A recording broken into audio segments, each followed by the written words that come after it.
你有冇試過咁樣嘅經歷呢？明明聽日要返早，明明個人已經攰到就嚟斷氣，但係你仲係放唔低部手機。你又睇緊乜嘢？係一條窮小子隱藏身份，被岳母羞辱，最後反轉變身首富嘅狗血短劇，定一條標題寫住每日一杯咁樣飲，一個月瘦10磅嘅所謂偽科學影片啊？你心入邊其實好清楚，呢啲嘢真係好流啊，甚至可以話係降智。但係好奇怪喎，你停唔到，一集又一集咁睇，一個農場文嘅標題一個接一個咁樣撳入去。歡迎嚟到阿樂的世界，今晚我哋唔講大道理，我想同你傾下點解我哋嘅大腦好似對一啲咁流嘅影片、咁流嘅答案有一種戒唔甩嘅毒癮咁呢？點解我哋明明生活喺一個資訊發達嘅時代，偏偏越嚟越中意睇呢一啲咁降智嘅影片呢？其實呢一種墮落，可能係你大腦保護你嘅最後一種手段。要解釋呢個現象，我哋要先識一個心理學嘅名詞，就叫做認知吝嗇者。雖然我哋人類自命為萬物之靈啦，但係其實我哋大腦係一個極度孤寒嘅器官。雖然佢只係佔體重嘅2%，但係就消耗咗全身20% 嘅能量。為咗生存，大腦會有一套內建嘅節省能力機制。只要用最少嘅力氣去理解呢個世界，佢哋就絕對唔會動多一下腦細胞。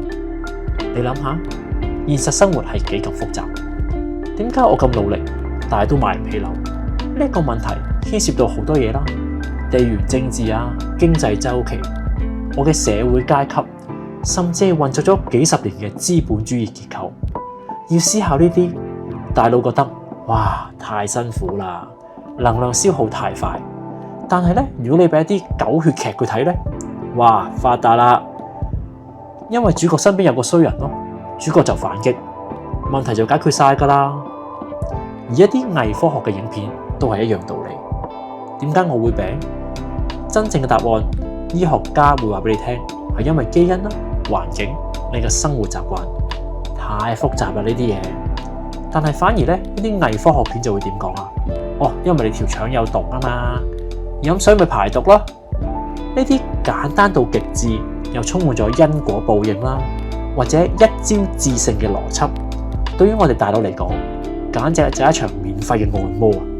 佢唔需要你思考，佢只需要你相信佢就得啦。我哋嘅大腦除咗懶之外咧，仲有另一個原因，就叫做確認偏誤。同埋現代人咧係極度缺乏掌控感嘅。喺香港呢個城市生活，我哋其實係好無力。我哋要睇老細嘅面色啦，又要睇租金嘅升幅，突如其來嘅裁員潮啊、AI 嘅挑戰啊，呢啲嘢我哋全部都控制唔到。但係當你睇到嗰啲降智嘅短劇啊，一個窮小子可以反殺有錢佬嘅時候咧，你大腦就會分泌咗多巴胺。其實係因為你嗰一刻能夠獲得一種虛擬嘅掌控感，你會覺得哇，正義得到伸張，你會覺得混亂嘅世界終於恢復秩序啦，令你咁心裏邊覺得非常之愉悅，所以一個接一個咁睇落去，去滿足你自己嘅心靈。而嗰啲偽科學片咧，點解咁受歡迎啊？我哋人最驚係乜嘢？就係唔知發生咗乜嘢事。嗰啲偽科學片雖然係假，但係佢俾咗一個唔明確嘅答案，同埋一個唔明確嘅敵人俾你。例如啦，咩電磁波啊會影響你個腦啊，食咗某啲嘢食啊，哇你又翻唔到身啊，肥死你啊！點解你近排運氣咁差啊？哦，因為咧水星逆行啊！種種嘅答案咧，令到你知道咗啊，點解會發生咁嘅事咧？當你睇完呢啲片，你就會覺得你已經掌控咗啲秘密嘅知識，你就會產生咗一種智力優越感，會覺得全世界都被醫生呃啦，但我知道真相喎。呢種感覺咧，就係一種極強嘅止痛劑，掩蓋咗咧我哋對現實生活嗰種無力嘅恐懼。講到呢度，可能你會覺得乜原來我真係咁無知嘅，信埋晒啲咁嘅嘢？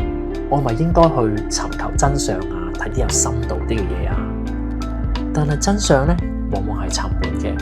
嗰啲真正嘅社會學啊、心理學或者真正嘅科學，哇！嗰啲片啊，佢嘅答案呢，你唔睇翻10幾個鐘呢，你都唔會得到任何嘅得着嘅。